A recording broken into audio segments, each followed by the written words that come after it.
is Ty Mckenzie, and in the spring of 2005 I started riding my bike to work.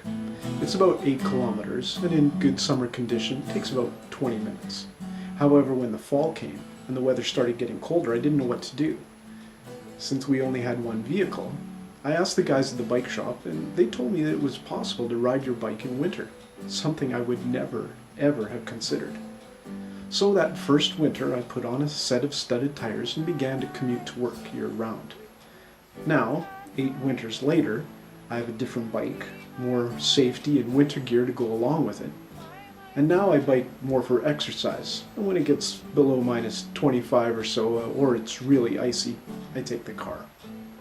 However, there are some year-round cyclists in our city that don't have that option. They don't have the studded tires, the helmet, the lights, or the snow pants.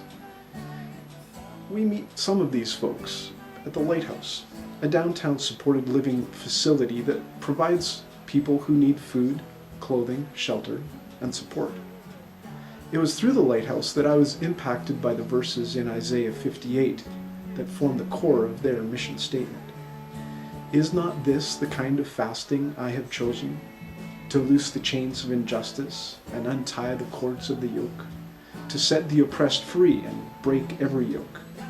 Is it not to share your food with the hungry and provide the poor wanderer with shelter?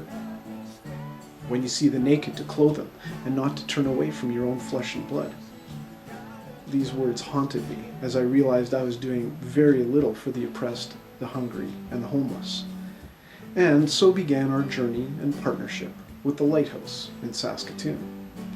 It wasn't long afterward that I was impacted by a message from Gary Haugen, president of International Justice Mission, who challenged me to get involved in justice issues because it is the very heart of God.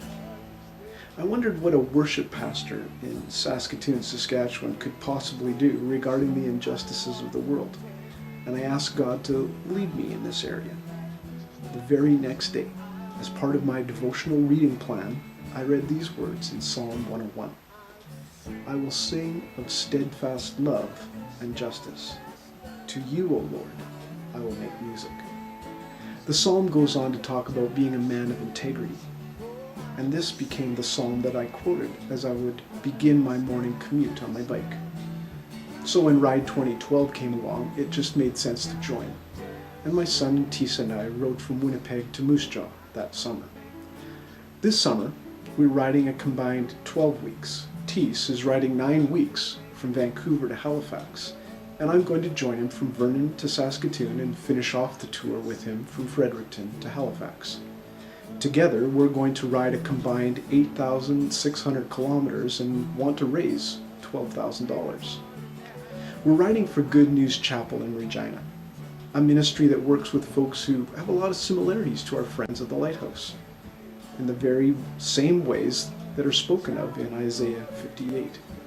The needs of people in north-central part of Regina are complex and devastating, ranging from sexual abuse and prostitution to gang activity and racial discrimination. Will you partner with Tisa and I as we ride for justice across Canada this summer? If you'd like more information, check out loveinmotion.ca. If you'd like to support us, click the donate button and follow the links, or contact us through Facebook. Thank you so much for your interest and your support.